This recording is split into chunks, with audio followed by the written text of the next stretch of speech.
Ada satu ayat di dalam Al-Quran yang kalau datang bulan Ramadan selalu dibaca. Bahkan saking seringnya dibaca, insya Allah hampir semua kaum muslimin menghafalnya. Ayat itu di mana Allah Subhanahu wa taala berfirman, ya ayyuhalladzina amanu kutiba alaikumusiyam kama kutiba alal ladzina min qablikum la'allakum tattaqun. Wahai orang-orang yang beriman, panggilan wahai orang-orang yang beriman ini panggilan khusus, karena di dalam Al-Quran itu ada dua panggilan. Pertama panggilan umum, di mana Allah Subhanahu wa taala mengatakan ya ayyuhan nas, wahai manusia. Dan ada panggilan khusus ya ayyuhalladzina amanu, wahai orang-orang yang beriman. Inilah yang membedakan antara ayat-ayat Makkiyah dan ayat-ayat Madaniyah. Kalau ayat-ayat Makkiyah artinya turun sebelum hijrah, maka panggilannya biasanya umum, wahai manusia, berarti mencakup mukmin dan kafir. Tapi kalau panggilannya terhadap ayat-ayat Madani, di mana turun setelah hijrah Nabi SAW ke kota Madinah, maka hampir secara keseluruhan panggilannya menjadi khusus. Ya ayyuhalladzina amanu, wahai orang-orang yang beriman. Kenapa kemudian panggilannya berubah? Karena kita tahu bahwa panggilan ini, kata Abdullah ibnu Mas'ud radhiyallahu anhu, apabila Allah Subhanahu wa taala memanggil kita dengan panggilan khusus, kata beliau, fa'ar'i sam'ak, maka dengarkan panggilan itu secara seksama. Karena boleh jadi setelah panggilan itu ada perintah penting yang harus dilaksanakan, atau ada larangan yang berbahaya yang harus ditinggalkan. Kenapa kemudian setelah panggilan khusus ini ada perintah-perintah penting yang harus dilakukan dan ada larangan-larangan bahaya yang harus ditinggalkan? Karena biasanya orang-orang yang sudah tertempa keimanannya, maka dia akan sanggup melaksanakan perintah seberat apapun dan mampu menjauhi larangan, walaupun dalam larangan itu ada yang disukainya. Lah para sahabat sudah tertempa 13 tahun di kota Mekah. Mereka ditempa oleh Nabi SAW tentang tauhid la ilaha illallah.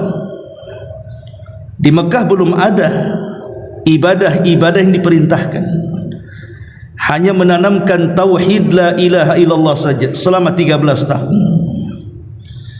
Sehingga ketika hijrah ke kota Madinah, mereka sudah mantap. Makanya panggilannya juga berubah. Mereka sudah sanggup melaksanakan perintah dan menjauhi larangan.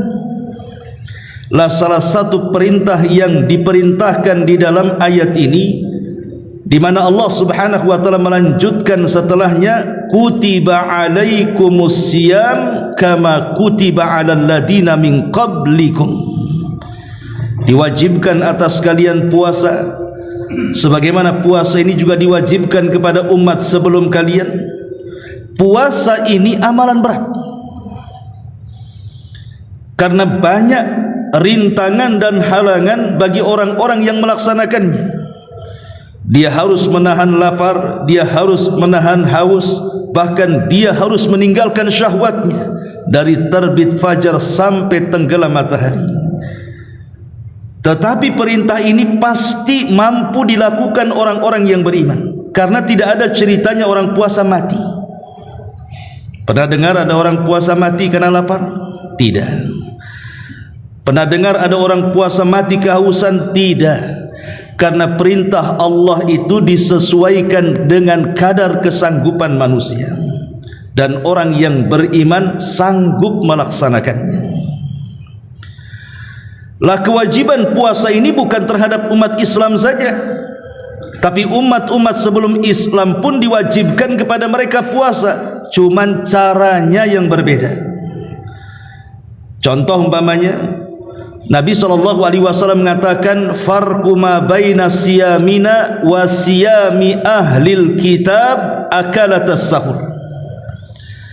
Perbedaan puasa kita, kata Rasul, dengan puasa mereka ahli kitab itu dimakan sahur. Artinya kita ini kalau puasa ada sahurnya, mereka tidak ada sahurnya. Ini salah satu bentuk bahwa perintahnya sama puasa, tetapi cara melakukannya berbeda. Tapi intinya sama, melaksanakan ibadah kepada Allah Subhanahu wa taala. Yang menarik adalah hikmah daripada puasa, di mana Allah Subhanahu wa taala mengakhiri ayatnya dengan kalimat la'allakum tattaqun, agar kalian bertakwa. Bukan agar kalian lapar, bukan agar kalian haus, bukan agar kalian merasakan orang-orang yang lapar dan haus, tidak. Tapi Allah Subhanahu wa taala akhiri dengan kalimat la'allakum tattaqun, agar kalian bertakwa. Dan Nabi SAW mengatakan at-taqwa hahuna, takwa itu dalam hati. Berarti target puasa itu bidikannya hati, bukan badan. Jadi hikmah puasa itu memperbaiki hati. Kalau hikmah puasa memperbaiki hati, berarti puasa itu bukan hanya sekedar menahan lapar, menahan dahaga, menahan syahwat, tapi lebih daripada itu. Dia tahan pandangannya, tidak memandang kepada yang haram. Dia tahan pendengarannya, tidak mendengar sesuatu yang diharamkan. Dia tahan lisannya, tidak mengucapkan sesuatu yang ada dosanya. Bahkan dia mampu menahan tangan dan kakinya untuk melangkahkan ke tempat-tempat kemaksiatan, sehingga puasanya bernilai di hadapan Allah Subhanahu wa taala. Karena sering saya katakan, kalau Anda bertanya kepada saya, umpamanya Anda puasa, Ustadz, puasa saya sah atau tidak? Maka saya bisa jawab, selama mendatangkan syarat rukunnya, selesai puasa itu. Ketika kita menahan haus, menahan lapar, menahan syahwat dari terbit matahari sampai terbenam, dari terbit fajar shadiq sampai terbenam matahari, sah puasa Anda. Masalahnya pertanyaan yang kedua yang saya tidak bisa jawab, apakah puasa saya qabul Ustaz? Apakah puasa saya berpahala? Apakah puasa saya diterima? Lah, ini tidak bisa dijawab, karena itu urusan kita langsung dengan Allah Subhanahu wa taala. Karena orang yang berpuasa secara umum itu kan dua kelompok tuh. Ada kelompok yang pertama, kelompok yang penting sah, yang penting tidak makan, tidak minum, tidak melakukan hubungan suami istri, menghindarkan hal-hal yang membatalkan puasa, sah saja puasanya. Walaupun mungkin lisannya bergibah, matanya memandang yang haram, telinganya mendengar hal-hal yang diharamkan, sah-sah saja. Itu kalau asal sah, dan ini kebanyakan orang puasa. Tapi di sana ada kelompok yang kedua, yang tidak sekedar hanya memperhatikan sah dan tidaknya saja, tapi lebih daripada itu dia mengharap pahala dalam puasanya. Yaitu tadi, bukan hanya puasa perutnya saja, tapi matanya, telinganya, lisannya, hatinya, akalnya juga ikut puasa. Karena ada hadis yang mengatakan rubba shaimin laisa lahul jaza illal ju' wal 'atshi. Berapa banyak orang yang berpuasa tapi tidak mendapatkan pahala kecuali hanya menahan lapar dan dahaga saja. Ma'asyiral muslimin wal muslimat yang dimuliakan Allah Subhanahu wa taala, puasa ini banyak faedah yang kita akan jelaskan. Tentu dengan mengenal faedah-faedah supaya ada rangsangan, supaya lebih rindu lagi kita menghadapi Ramadan. Karena sebuah amalan kalau tidak tahu keistimewaannya terkadang malas kita melaksanakannya. Tapi sebuah amalan kalau kita paham dan tahu, oh ini pahalanya, ini faedahnya, ini manfaatnya, pasti kita akan semangat melaksanakannya. Maka malam ini kita akan memfokuskan tentang ibadah puasa. Walaupun di Ramadan ini banyak ibadah selain puasa, tapi kita masuk ke intinya. Karena puasa adalah bagian daripada rukun Islam. Rasul mengatakan bunyal Islam ala khamsin, syahadati an la ilaha illallah wa anna Muhammadar Rasulullah wa iqamis salati wa ita'iz zakati wa saumi Ramadan wa hajjil baitil in istata'a ilaihi sabila. Islam ini dibangun di atas bangunan. Yang pertama syahadat, yang kedua salat, yang ketiga baru kemudian di situ ada zakat, puasa, haji. Ini bagian daripada rukun Islam lah, salah satunya puasa. Lalu apa faedahnya puasa ini? Pertama, faedah puasa, puasa ini melahirkan akhlak. Sebenarnya seluruh rukun Islam itu melahirkan akhlak. Salat melahirkan akhlak. Inna salata tanha anil fahsya'i wal munkar. Sesungguhnya salat itu bisa mencegah perbuatan keji dan kemungkaran akhlak. Haji juga melahirkan akhlak. Faman hajjal baitah, barang siapa yang berhaji ke Baitullah, walam yarfus walam yafsuk, dia tidak berbuat keonaran dan tidak berbuat kefasikan, raja'a ka yaumin waladathu ummuhu, dia pulang dari Mekah seperti bayi yang baru dilahirkan. Menghindari kefasikan, menghindari keonaran, mengucapkan sesuatu yang kotor, itu bagian daripada akhlak. Zakat juga sama, di mana Allah mengatakan khudh min amwalihim shadaqatan tutahhiruhum wa tuzakkihim bih. Ambillah harta-harta zakat itu dari mereka. Untuk apa? Untuk membersihkan harta dan membersihkan hati kalian. Ini bagian daripada akhlak. Lah puasa juga sama. Puasa itu melahirkan akhlak yang banyak sekali. Pertama, akhlak yang dilahirkan puasa itu adalah keikhlasan. Karena puasa itu kan ibadah sirriyah, ya, ibadah yang tidak ada yang tahu kecuali Allah. Kalau solat bukan ibadah sirriyah, karena nampak yang solat. Ada orang yang sedang solat, kita tahu, oh itu dia sedang solat. Kenapa? Nampak tuh takbirnya, nampak rukunya, nampak sujudnya. Ibadah solat ini bukan ibadah sirriyah, tidak terang-terangan, justru ibadah terang-terangan. Zakat ibadah terang-terangan, nampak hartanya. Haji apalagi terang-terangan, yang ngantar satu kecamatan. Tapi kalau seandainya ibadah puasa ini tidak ada yang tahu, siapa yang tahu dia sedang berpuasa? Apakah pura-pura lemes?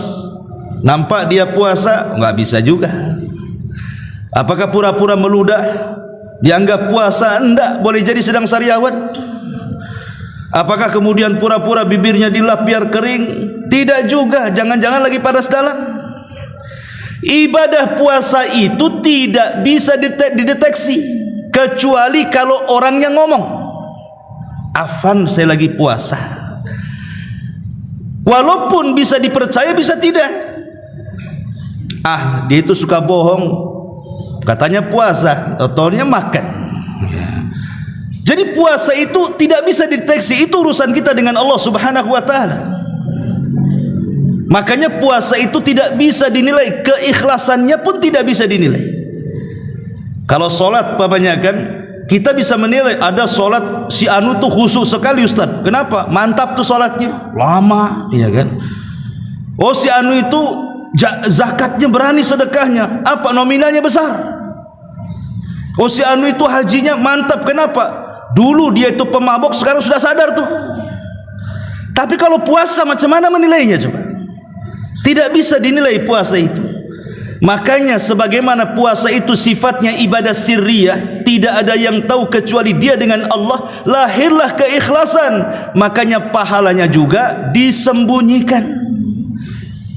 Allah tidak menyebutkan nominalnya. Kalau solat disebutkan nominalnya, zakat disebutkan nominalnya, haji disebutkan nominalnya, tapi puasa tidak. Kata Nabi SAW dalam hadis qudsi itu, as-saumu li wa ana azzibi. Puasa itu milikku, kata Allah, aku yang akan membalasnya.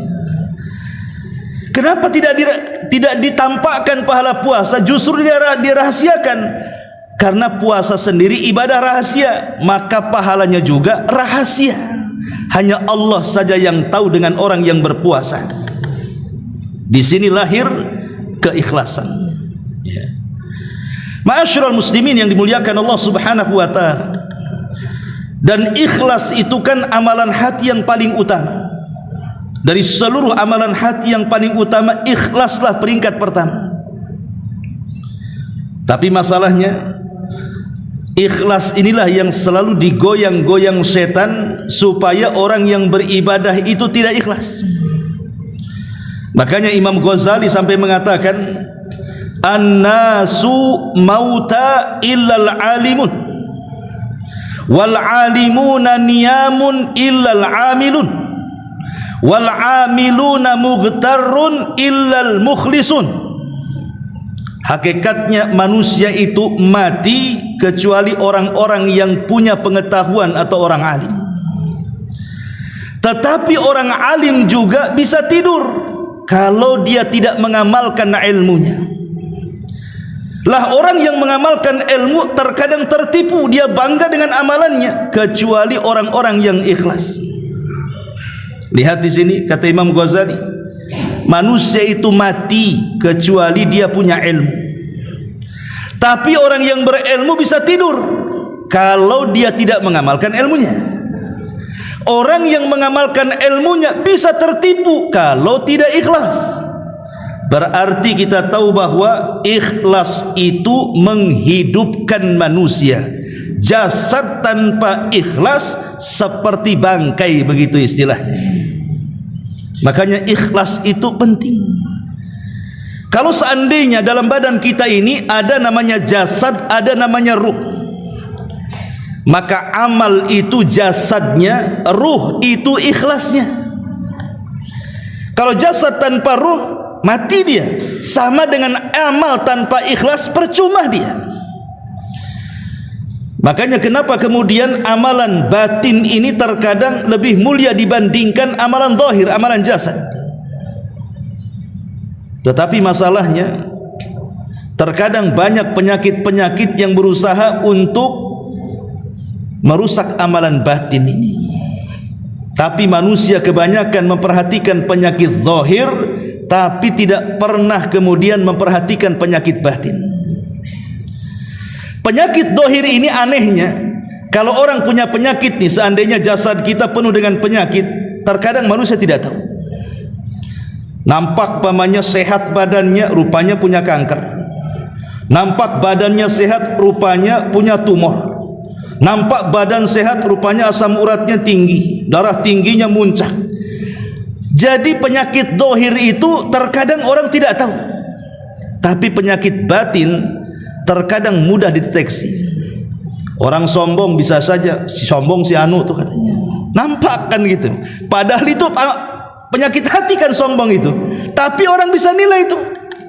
Oh si anu kikir itu si anu hasad tuh. Nah, terkadang penyakit batin ini mudah dideteksi. Masalahnya ketika orang lebih memperhatikan penyakit zahir dan lupa dengan penyakit batin, dia tidak tahu kalau penyakit zahir itu parah-parahnya hanya menghancurkan dunia. Tapi kalau penyakit batin bukan dunia saja yang dihancurkannya, akhirat pun dihancurkan dia. Kalau seandainya orang punya kanker, paling tinggi mati, selesai dunia dia. punya tumor paling tinggi, mati, selesailah dunia dia. Tapi kalau penyakitnya itu ria, penyakitnya sombong, penyakitnya sum'ah, penyakit-penyakit yang menghilangkan keikhlasan, itu bukan cerita dunia saja, di akhirat pun dia akan mempertanggungjawabkan penyakit itu. Karena kita tahu bahwa penyakit dohir itu tidak akan ditanya di hadapan Allah. Yang ditanya itu penyakit batin. Tidak ada orang masuk neraka, kenapa kau masuk neraka? Kanker, enggak ada. Bisul, enggak ada. Tumor, enggak ada. Yang ditanya itu soal penyakit batin.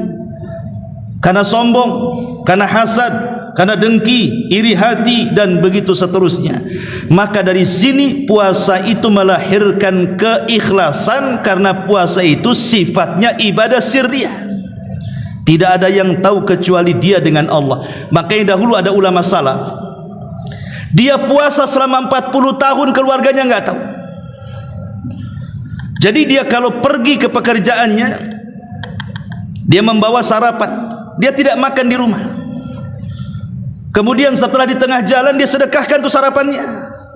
Kemudian pulang maghrib, kemudian dia pun berbuka, itulah makan malamnya, dan tidak makan lagi kecuali sahur, minum saja. Setiap hari sampai 40 tahun keluarganya datang.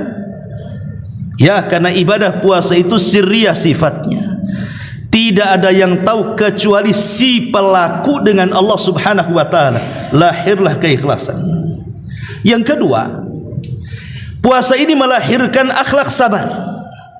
Bahkan 3 tingkatan sabar itu ada di puasa. Apa tingkatan sabar yang 3 itu? Pertama, as-sabru ala ta'ah. Yang kedua, as-sabru ala al-ma'siyah. Yang ketiga, as-sabru ala al-qada'i wal qadar. Pertama, sabar ketika melaksanakan ketaatan. Yang kedua, sabar saat meninggalkan kemaksiatan. Kemudian sabar dalam menghadapi qada dan qadar, ketentuan Allah Subhanahu wa taala kepada kita. 3-tiganya ada di puasa.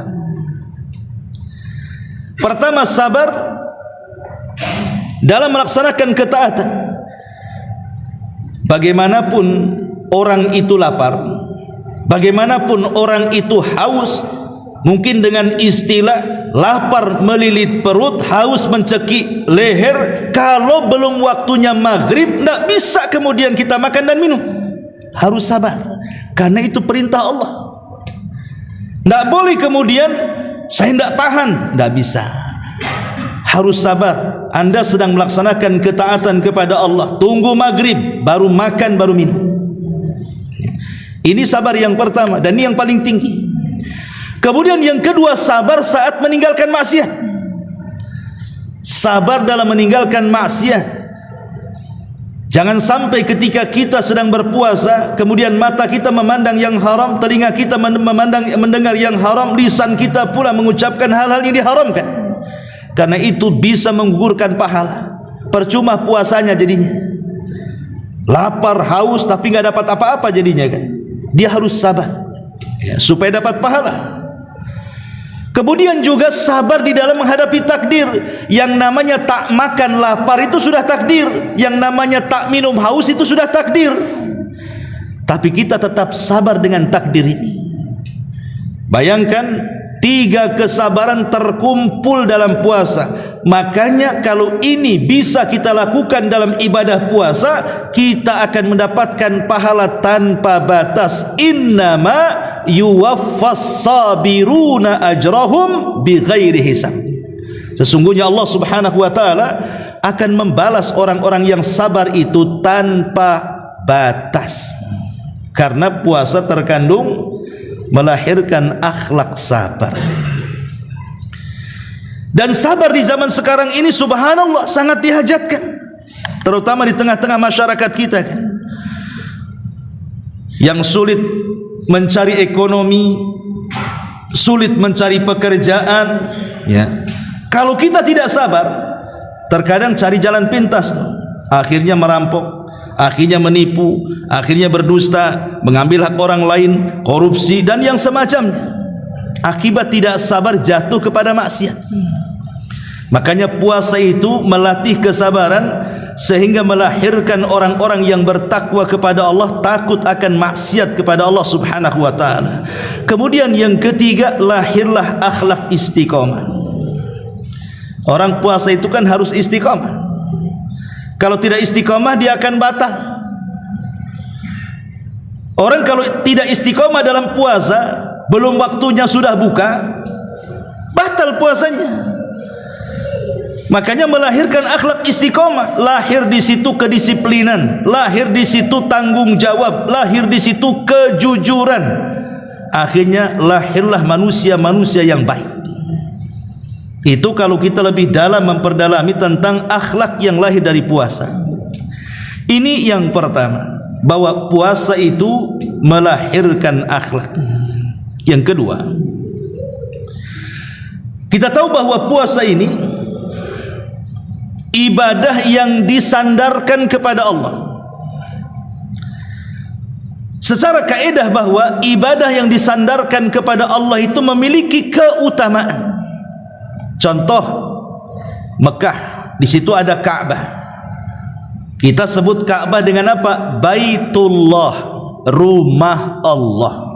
Berarti Ka'bah itu disandarkan kepada Allah. Karena rumah itu disandarkan kepada Allah, jadilah Ka'bah itu sesuatu yang mulia.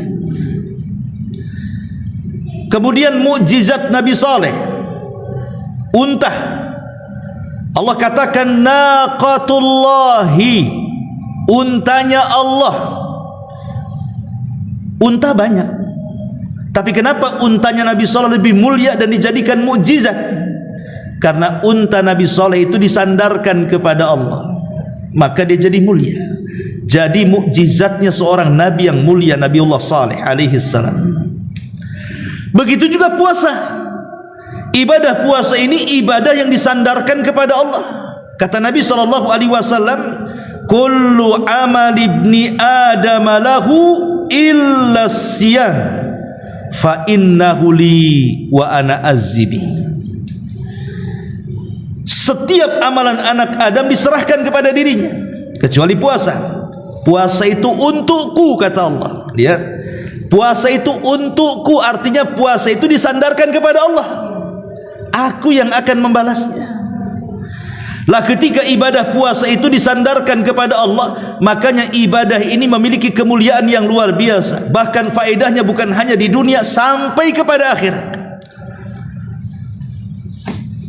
Bahkan para ulama menjelaskan kemuliaan ibadah puasa yang disandarkan. Kenapa disandarkan kepada Allah? Sampai kepada rahasia juga pahala puasa disandarkan kepada Allah. Nanti pada hari kiamat manusia akan dikumpulkan di sebuah tempat namanya qantarah. Qantarah itu akhir daripada titian sirat yang terbentang di bawahnya neraka jahanam.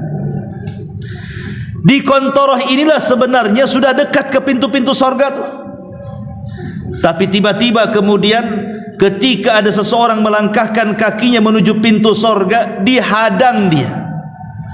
Siapa yang menghadangnya? Orang-orang yang pernah dizaliminya, orang-orang yang pernah dianiayanya, orang-orang yang pernah disakitinya, orang-orang yang pernah diambil haknya. Tunggu dulu, jangan kau melangkah ke surga, kau punya hutang kepadaku. Boleh jadi hutang itu dalam bentuk dulu dia jadi korban pembunuhan. Boleh jadi dulu di dunia dia mungkin jadi korban diambil hartanya orang. Atau mungkin juga jasadnya dipukul, dicaci, dimaki, direndahkan dan begitu seterusnya. Disinilah terjadi barter pahala dosa. Dulu kau memukul aku, mana pahalamu? Aku tidak mau kisos dengan pukulan, cukup serahkan pahalamu. Yang satunya mengatakan, engkau dulu pernah menyakiti hatiku, mana pahalamu? Engkau dulu membunuh aku, mana pahalamu? Akhirnya kemudian pahala orang ini dibagi-bagi kepada orang yang pernah dizalimi di dunia, sampai ludas tidak ada tersisa. Masalahnya yang nuntut banyak. Ketika pahala sudah habis, yang nuntut masih banyak dan mengatakan, mana pahalamu? Kau juga dulu menyakiti aku, katanya. Dia mengatakan, aku sudah tidak punya lagi modal, aku sudah habis pahalaku, tidak ada yang akan bagikan lagi kepada siapapun, karena aku tidak punya apa-apa lagi. Kata yang menuntut, tidak apa-apa, kamu tidak perlu menyerahkan pahalamu, cukup kau tanggung dosaku saja. Nih ambil dosaku, nih ambil dosaku, nih ambil dosaku. Bayangkan, pahala hilang, dosa orang pula ditanggung dia. Apa enggak bangkrut namanya? Itu yang disebut dengan hadis muflis, hadis bangkrut. Lah ketika orang ini sudah merasa sesak dadanya, tidak ada kesempatan masuk surga lagi, dia sudah lunglai, dia pun kembali hendak melangkahkan ke neraka dan tidak jadi melangkahkan ke surga. Rupanya Allah datang dan mencegatnya dan mengatakan, wahai fulan, jangan tergesa-gesa masuk neraka, karena engkau mendapatkan stok pahala yang sangat besar. Engkau itu masih punya tabungan pahala yang sangat banyak. Kemudian Allah subhanahu wa ta'ala menampakkan pahala itu. Rupanya pahala itu adalah pahala puasa. Itulah makna hadis as-sawmu li wa ana azzibi. Puasa itu milikku, aku yang akan membalasnya. Akhirnya dia pun senang melihat pahala yang disembunyikan Allah. Rupanya itu cukup untuk memasukkan dia ke surga. Ya. Ini yang kedua, bahwa puasa itu sesuatu yang sangat mulia karena diidhafahkan kepada Allah subhanahu wa ta'ala. Yang ketiga, puasa itu seafdol-afdolnya amal. Dalam sebuah hadis dari Abi Umamah Al-Bahili radhiyallahu an, satu hari dia bertanya kepada Rasul seperti ini, ya Rasulullah, murni bi amrin yanfa'unillahu bihi. Rasul, perintahkan kepadaku dengan satu amalan yang amalan itu bisalah bermanfaat dalam kehidupanku. Maka Rasulullah SAW mengatakan, alaika bisawmi fa innahu la mithla lahu.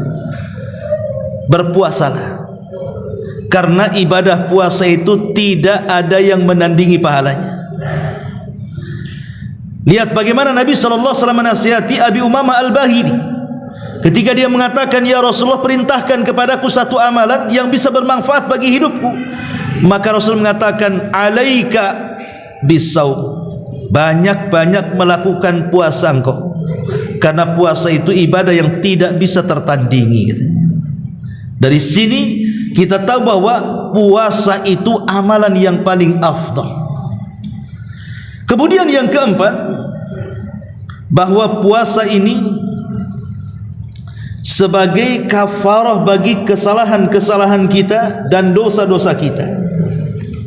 Ikhwatu fiddin yang dimuliakan Allah Azza wa Jalla, terkadang di dunia ini banyak hal-hal yang melalaikan dari kita kepada ibadah kepada Allah dan berzikir kepada Allah, kan?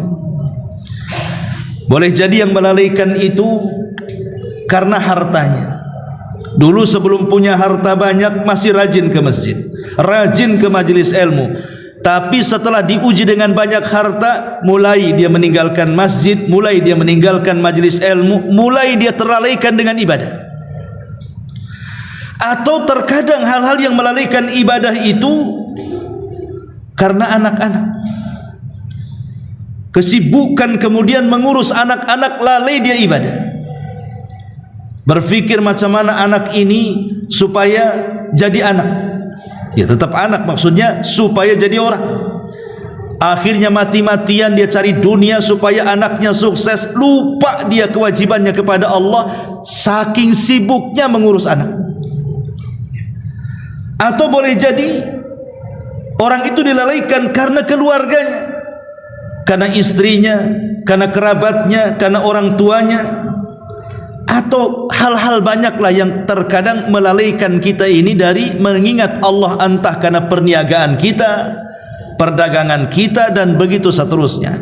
Itu memang sifat manusia seperti itu. Ada sebuah hadis dari Hudzaifah ibn Yaman radhiyallahu an, di mana Nabi SAW mengatakan, fitnatur rajuli fi ahlihi wa malihi wa nafsihi wa waladihi wa jarihi yukaffiruha as-siyamu was-salatu was-sadaqatu wal amru bil ma'rufi wan nahyu anil munkar.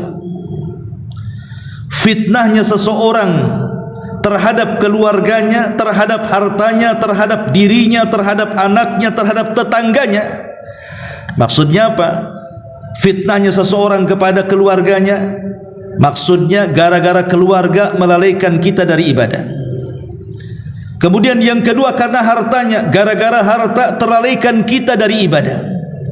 Karena dirinya sibuk mengurus dirinya, akhirnya terlalaikan dari ibadah. Maksudnya mengurus dirinya, kan ada di masyarakat itu orang yang sibuk hanya mengurus badannya saja, nge-gym ke sana kemari supaya badannya sehat, supaya ini, lupa dia sholat. Atau mungkin karena anaknya atau karena tetangganya. Tetapi fitnah-fitnah yang melalaikan dari ibadah berdasarkan hadis ini itu bisa digugurkan dengan cara apa? Dengan cara puasa, dengan cara solat, dengan cara sedekah, mengajak manusia kepada kebaikan dan mencegah dari kemungkaran. Lah Rasulullah SAW menyebutkan yang pertama kali yukaffiru hasyam, bahwa puasa bisa menggugurkan fitnah-fitnah itu.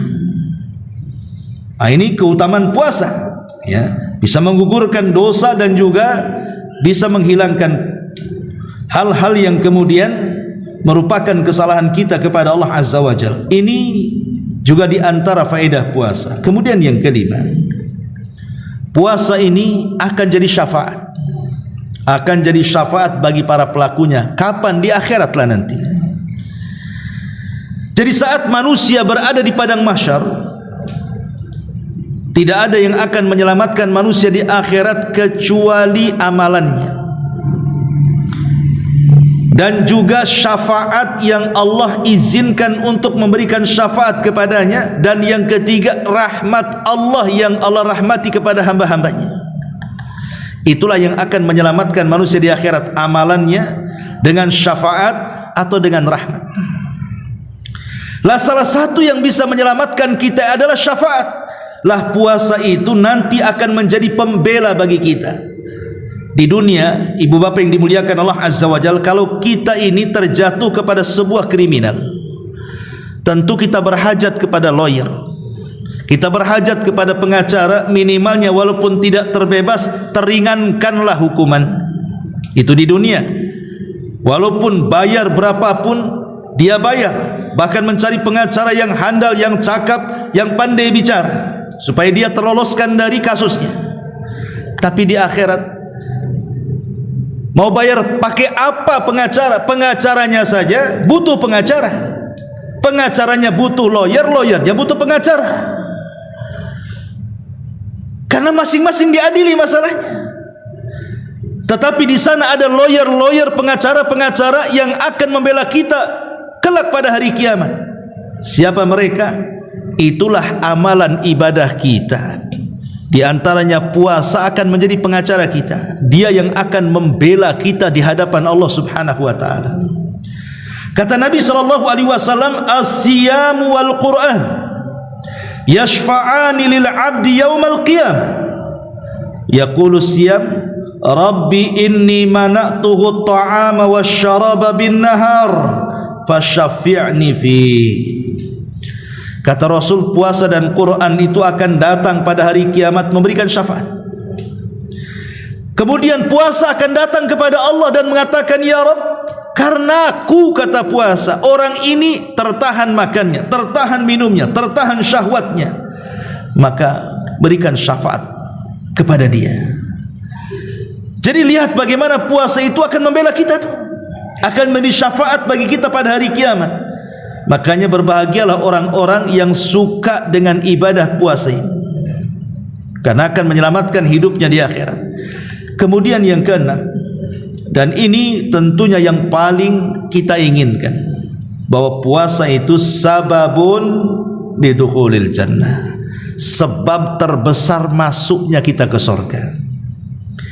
Makanya Nabi SAW selalu ingatkan kalau datang bulan Ramadan, pamannya besok nih mau 1 Ramadan, maka Rasul selalu mengumpulkan para sahabat tuh.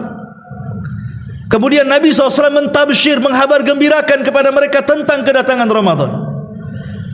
Maka Rasul selalu mengatakan, idza ja'akum Ramadan futihat abwabul jannah wa ghuliqat abwabun niran wa sufidati syayatin. Wahai sahabat-sahabatku, kalau datang bulan Ramadan, semua pintu-pintu sorga terbuka, pintu-pintu neraka tertutup, setan pula diikat dan dibelenggu.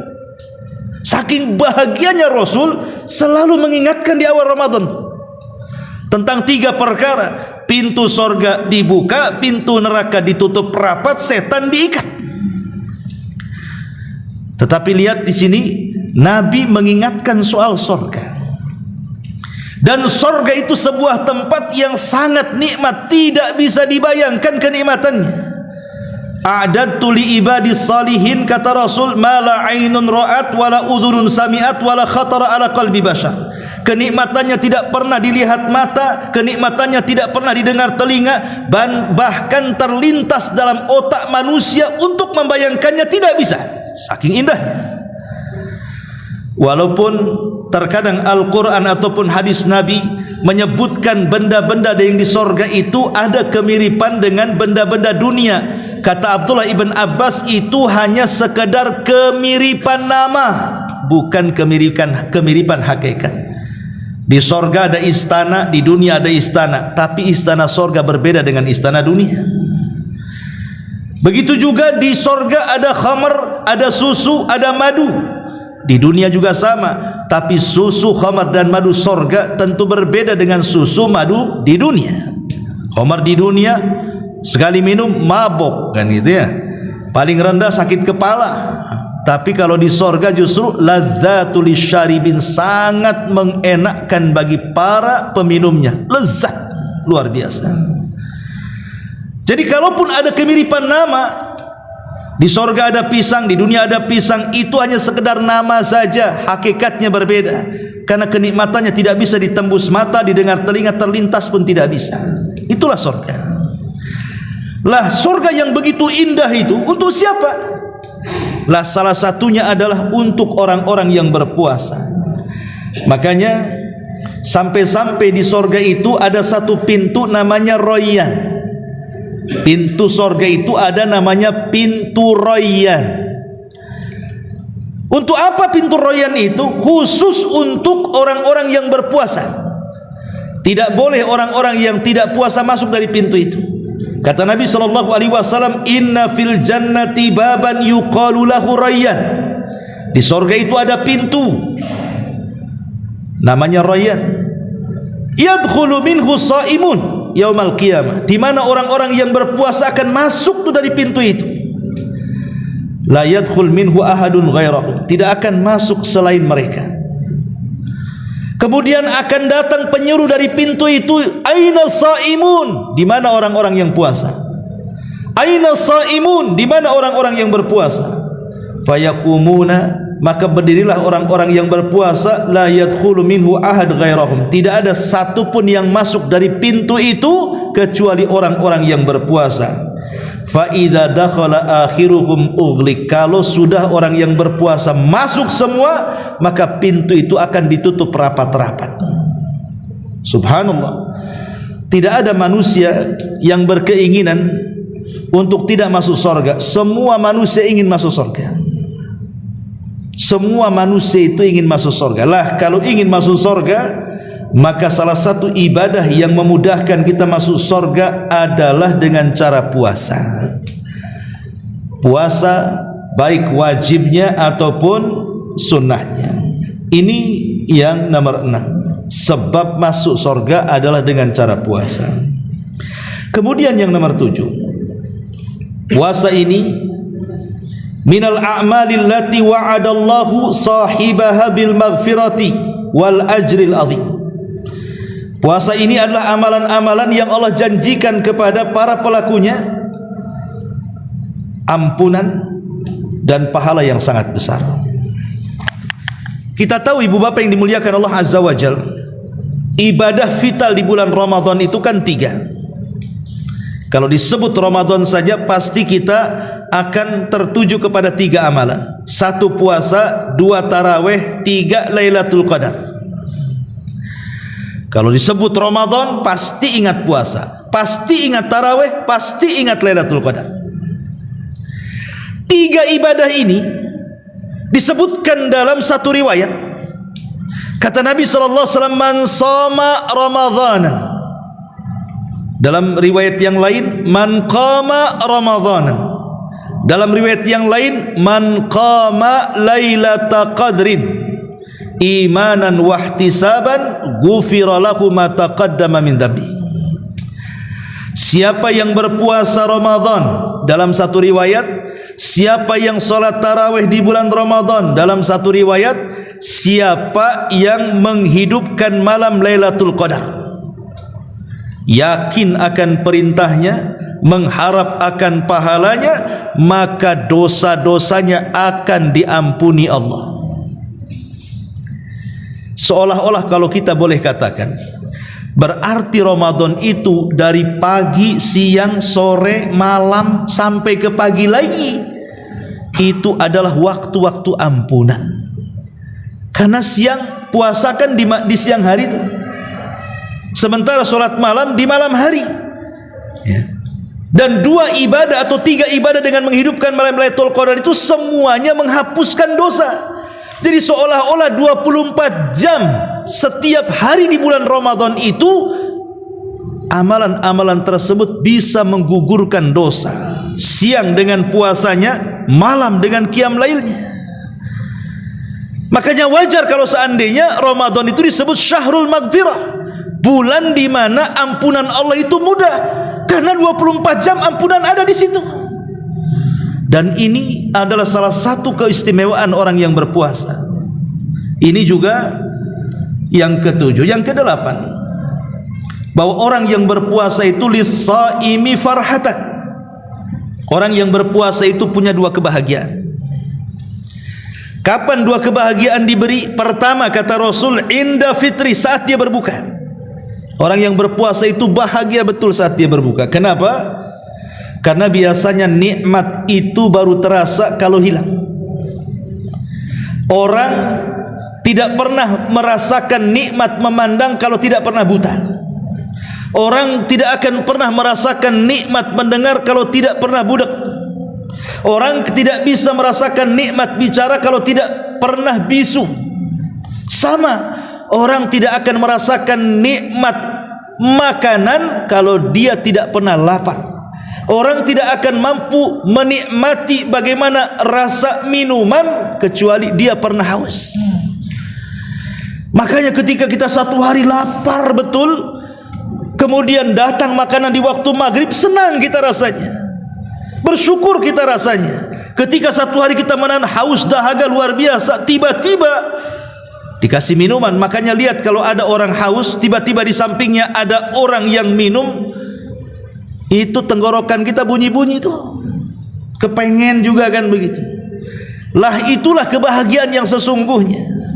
Tetapi ingat, walaupun seandainya kita diberikan nikmat bisa minum setelah haus, bisa makan setelah lapar satu hari, tapi tetap ada batasannya. Allah Subhanahu wa taala mengatakan, kulu washrabu wala tusrifu. Makan engkau, minum engkau, tapi batasi makannya. Jangan kayak orang yang berpuasa yang bersifat dendaman. Ada orang puasa itu suka dendam. Apa-apa siang-siang lapar, tunggu maghrib katanya. Dendam dia, ngancam. Nanti datang waktu maghrib, wah, bukaan satu meja itu pindah dari meja ke perut. Ini kalau sudah satu meja makanan pindah ke perut, pasti satu dia lemes, 2 dia malas, gitu ya. 3 udah bawaannya tidur saja itu. Dan kita bisa rasakan kalau buka itu kayak orang balas dendam. Jangan cerita taraweh yang 11 atau yang 23 rakaat, sholat isya lo udah nguap-nguap kita dibuatnya. Makanya kenapa puasa itu juga harus menahan nafsu. Kadang-kadang kita ini sudah membeli semuanya waktu sore-sore itu kan, ketika makan kurma sama air saja merasa kenyang kadang-kadang. Ulama mengatakan sebaiknya kalau ingin makan berat itu setelah tarawih. Nah, silahkan makan berat. supaya tidak mengganggu ibadah solat wajib isya dan juga tarawihnya. Ya, karena pengalaman kan, saya kira di antara saya, ibu bapak semuanya pasti mengalami lah, kalau sudah maghrib kekenyangan itu pasti bawaannya ngantuk, bawaannya melemes, bawaannya malas, dan itu sangat mengganggu ibadahnya. Ini kebahagiaan yang pertama saat berbuka, tapi ingat ada batasannya. Dan kebahagiaan yang jauh lebih tinggi daripada itu adalah saat berjumpa dengan Allah. Kata Nabi SAW, lis-saimi farhatan, bagi orang yang berpuasa itu ada dua kebahagiaan. Farhatun inda fitri, kebahagiaan saat berbuka, wa farhatun inda liqa'i rabbih, dan kebahagiaan saat berjumpa dengan Allah Subhanahu wa ta'ala. Dia akan mendapatkan pahala yang disembunyikan Allah. Dia akan bahagia di hadapan Allah. Rupanya dia memiliki tabungan yang banyak di hadapan Allah, sehingga dia akan lebih bahagia ketika berjumpa dengan Allah karena sudah punya tabungan. Ya. Ini yang ke-8. Yang ke-9, bau mulutnya orang yang berpuasa di sisi Allah itu lebih harum dibandingkan minyak kasturi. Ingat, di sisi Allah ya, bukan di sisi manusia. Kalau di sisi manusia ya sesuai dengan sahurnya, makan jengkol ya bau jengkol, makan pete ya keluar bau pete, ya, sesuai dengan sahurnya tuh. Maksudnya di sisi Allah, dan ini kemuliaan. Ketika Nabi Musa alaihi salatu wassalam hendak mendapatkan mandat Taurat, dia akan berpuasa selama 30 hari. Di hari ke-30 karena dia akan berdialog dengan Allah, Nabi Musa hampir membatalkan puasanya. Alasannya apa? Takut kalau puasa itu membuat mulutnya bau. Tetapi ketika hampir Nabi Musa membatalkan, Allah datang dan mengatakan, jangan kau batalkan wahai Musa, sempurnakan puasamu 10 hari lagi. Itulah yang Allah firmankan, wa wa'adna Musa 30 lailatan. Kami menjanjikan kepada Musa 30 malam. Thumma atmamnahu bi asyrin. Setelah itu kami sempurnakan 10 hari lagi. Jadi Nabi Musa ketika hendak batal di hari ke-30, alasannya karena takut bau mulutnya. Sementara dia akan berdialog dengan Allah, tapi Allah melarangnya. Kemudian Allah katakan kepada Musa, ya Musa, inna famis saim atyab indallahi min rihil misk. Sesungguhnya bau mulutnya orang yang berpuasa itu lebih harum dibandingkan bau minyak kasturi gitu. Lanjutkan puasa. Subhanallah. Ya, ini juga diantara keutamaan puasa. Kemudian yang nomor 10, doa orang yang berpuasa itu mustajab. Doa orang yang berpuasa itu mustajab. Nabi mengatakan, salasu da'awatin mustajabah, da'watus saim, wa da'watul madlum, wa da'watul musafir. Ada 3 kelompok, kata Rasul, doa-doanya itu sangat mustajab di sisi Allah. Pertama, doa orang yang berpuasa saat berbuka. Yang kedua, doa orang-orang yang dizalimi. Dan yang ketiga, doa orang-orang yang sedang safar. Lah, salah satunya di sini da'watus shaim inda fitri, doa orang yang berpuasa saat berbuka. Maka sering saya nasihatkan, baik untuk pribadi dan juga ibu dan bapak sekalian, luangkan waktu entah 10, entah 5 menit jadilah saat kita berbuka. Jangan disibukkan dengan perkara-perkara dunia. Terkadang di waktu-waktu mustajab doa kita lalaikan tuh. Karena terkadang masih sibuk cari bukaan di pasar kaget, maghrib di jalan, tidak sempat dia berdoa. Ya. Atau malah justru sibuk melihat handphone. Sekarang kan zamannya handphone tuh, melihat YouTube, atau sibuk kemudian cari remote control TV, mana channel yang paling cepat azannya. Ya. Terkadang ikhwatu fillah muliakan Allah azza wajal, orang disibukkan di situ waktu yang sangat istimewa loh. Sebelum berbuka itu 5 menit jadilah. Kenapa saya katakan waktu istimewa sebelum berbuka? Karena di situ ada hadis Nabi yang mengatakan, lillahi utaqa'u minan nar wa dzalika kulla lailati min Ramadan. Allah itu setiap malam akan memerdekakan hamba-hambanya dari api neraka, dan itu setiap malam di bulan Ramadan. Bayangkan ibu bapak yang dimuliakan, kalau seandainya dalam 30 hari bulan Ramadan, satu malam saja tiba-tiba Allah takdirkan satu di antara kita, kata Allah, engkau terbebas dari api neraka, maka selamanya dia tidak akan masuk neraka. Kalau setiap hari kita berdoa kepada Allah minta dibebaskan dari api neraka, tidak mungkinlah 30 hari setiap hari kita meminta kepada Allah untuk dibebaskan dari api neraka, tidak ada yang dikabulkan. Kalau ada saja yang dikabulkan satu malam di bulan Ramadan, Allah kemudian bebaskan kita dari api neraka, selamanya kita tidak akan masuk neraka. Ini kesempatan emas menjelang berbuka itu, angkat tangan tinggi-tinggi, ngomong kepada Allah, ya Allah bebaskan aku dari api neraka, ya Allah bebaskan istriku dan suamiku dari api neraka, ya Allah bebaskan orang tuaku dari api neraka, ya Allah bebaskan anak-anakku dari api neraka, ya Allah bebaskan orang-orang yang kucintai dari api neraka. Setiap sebelum berbuka baca seperti itu, minta seperti itu, karena ini sudah waktunya di mana Allah Subhanahu wa taala akan membebaskan kita dari api neraka. Coba, kan cuma ngomong begitu udah sampai 5 menit kan? Kalau sebelum berbuka kita katakan, ya Allah, kalau mau pakai bahasa Arab ya bisalah, Allahumma atik riqabana minan nar, ya Allah bebaskan aku dari api neraka. Oke, tidak bisa bahasa Arabnya lah, pakai bahasa Indonesia jadi, pakai bahasa Jawa bisa jadi, pakai bahasa Padang juga jadi, pakai Melayu pun boleh. Allah itu tahu dengan doa-doa kita. Intinya ini waktunya kita minta supaya kita dibebaskan dari api neraka. Kalau ada satu waktu saja dalam Ramadan Allah kabulkan permintaan kita, alangkah bahagianya kita dibebaskan dari api neraka. Faman zuhziha 'anil nar wa udkhilal jannah faqad faz. Siapapun yang terbebas dari api neraka dan dimasukkan ke dalam sorga, itulah kesuksesan yang sesungguhnya, kata Allah. Maka waktu ini jangan disia-siakan, karena doa orang yang berpuasa itu mustajab. Ini yang ke-10. Yang ke-11, puasa itu yutahhir al-qalba, bisa membersihkan hati. Kata Nabi SAW, saumu syahri sabri wa salasati ayyami min kulli syahrin yadhhabna biwahari sadri. Puasa di bulan sabar, maksudnya Ramadan, dan puasa 3 hari dalam sebulan, maksudnya Ayyamul Bid, itu bisa menghilangkan penyakit-penyakit hati. Lihat bagaimana keagungan orang berpuasa.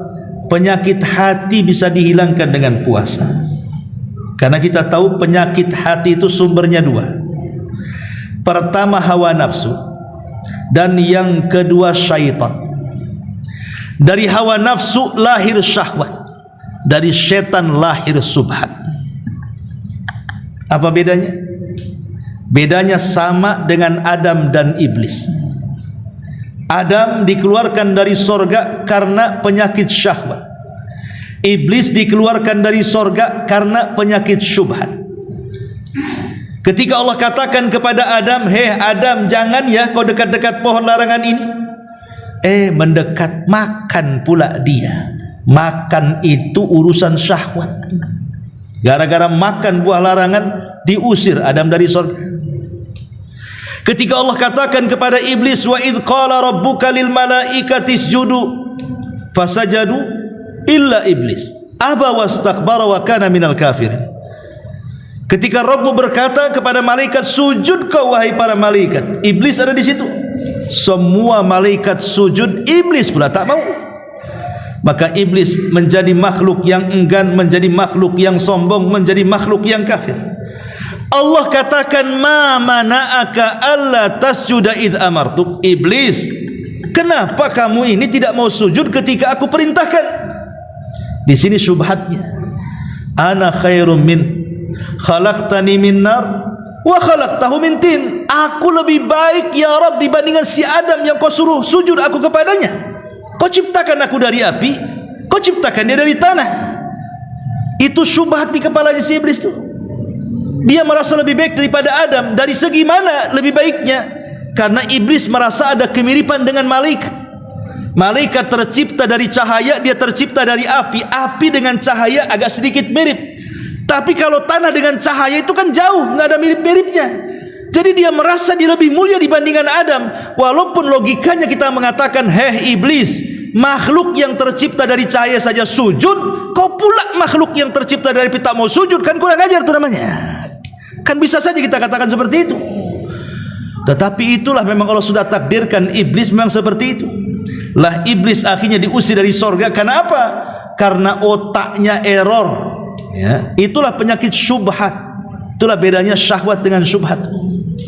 Lah dua-duanya bisa dikalahkan dengan puasa. Dua-duanya bisa dikalahkan di bulan Ramadan. Adapun syahwat bisa dikalahkan dengan puasa. Kata Imam Ibnul Qayyim, pangkal syahwat itu 5. 1, kemaluan. 2, perut, banyak makan banyak minum. 3, lisan, banyak ngomong, akhirnya jadi gibah, namimah, ngomong orang gitu ya. Kemudian yang keempat, mukhalathatun nas, banyak berhubungan dengan manusia, ngobrol sana sini tidak jelas, akhirnya habis waktu ibadah. Dan yang terakhir, mata, banyak tidur, akhirnya luput ibadah karena tidak sadar orang tidur itu berapa jam dia tidur. 5 perkara ini bisa dikalahkan dengan puasa. Pertama, kemaluan. Rasul mengatakan, ya ma'syaras syabab, man istata'a minkumul ba'a falyatazawwaj fa innahu aghaddu lil basar wa ahsanu lil faraj. Faman lam yastati fa alaihi bisyam fa inna lahu wija, kata Rasul. Hei anak-anak muda, kalau sanggup menikah, menikah. Tapi kalau tidak sanggup, berpuasa. Karena itu bisa menundukkan pandangan dan juga bisa menjaga kemaluan. Ya. Artinya syahwat kemaluan bisa dijaga dengan puasa. Kemudian yang kedua, syahwat perut, makan minum. Nah, namanya puasa kan gak makan gak minum. Akhirnya bisa mengalahkan perasaan lapar, perasaan haus. Ya. Kemudian yang ketiga, lisan. Orang yang berpuasa itu kan jarang mau ngomong banyak. Sebab kalau ngomong banyak haus biasanya. Bahkan cenderung orang puasa itu lebih banyak diam kan begitu. Untuk menjaga supaya jangan sampai batal puasanya. Karena kalau banyak ngomong pasti nanti akan haus. Ujung-ujungnya apa? Ngumpulin ludah, kumpul, telan. Dikumpulin lagi, telan lagi. Namanya orang haus. Ya. Pasti dia cenderung diam tuh. Kemudian juga mata. Orang yang lapar tuh biasanya susah tidur. Tapi anehnya banyak orang puasa itu tidurnya nyenyak pula. Itu sudah diagendakan tidur siangnya. Memang sengaja malamnya tak tidur supaya siangnya bisa tidur. Jadi menyingkat puasa dari subuh sampai asar tidur, puasanya 2 jam saja. Tapi kalau normal tidur malamnya, siangnya lapar. Biasanya lapar itu susah tidur. Makanya ada istilah, aduh Ustaz saya tidak bisa tidur malam. Kenapa? Saya harus makan dulu. Karena ada istilah begitu tuh. Karena memang lapar itu susah tidur. Artinya kan syahwat mata bisa teratasi dengan puasa. Begitu juga mukhalathatun nas, bergaul dengan manusia. Kalau di luar Ramadan mau siang, mau jam berapa saja, ayo kita kumpul di mana, ayo jalan kemana. Kalau puasa tidak, apalagi lagi terik matahari, siang-siang mau keluar, ngapain batal-batal puasa? Bagus aku ngadem di kamar yang 3 AC-nya biar seperti dikutub kan begitu. Ya, karena orang ada seperti itu. Artinya syahwat itu bisa dikalahkan dengan puasa. Selesailah syahwat. Sekarang syubhat. Syubhat itu dari setan. Dan Rasul mengatakan, apabila datang bulan Ramadan, setan itu diikat dan dibelenggu. Logika ikhwan, kalau seandainya kita punya musuh, kita disuruh kelahi dengan musuh kita, musuhnya diikat, enak gak ngelawannya? Musuhnya diikat di tiang, dia gak bisa ngelawan karena diikat. Kita tinggal tonjokin aja muka dia kan gitu. Musuhnya diikat, lebih mudah dilawan ya. Makanya ada sebagian para ulama mengatakan bahwa kalimat sufidati syayatin, setan diikat itu maksudnya apa? Ada yang mengatakan ala makna hakiki, memang makna hakikat setan itu jadi ikat, betul diikat. dengan ikatan, dengan belenggu oleh Allah Subhanahu wa taala. Ada yang mengatakan makna majaz, sebenarnya setan tidak diikat. Siapa yang ikat dia? Maksudnya adalah setan tidak bisa leluasa menggoda kita di bulan Ramadan. Kenapa? Karena rangsangan manusia di bulan Ramadan itu untuk berbuat baik sangat tinggi dibandingkan di luar Ramadan. Masjid di bulan Ramadan lebih ramai dibandingkan di luar Ramadan. Coba di luar Ramadan, kalau sholat isya ya segini-gini saja, tapi kalau Ramadan sampai ke tempat sandal sana, walaupun bertahan seminggu saja, akhirnya ke depan lagi masuk ke dalam ya. Tapi kan kita lihat di musola, di masjid rame, di desa, di kota rame. Itu rangsangan kebaikan namanya.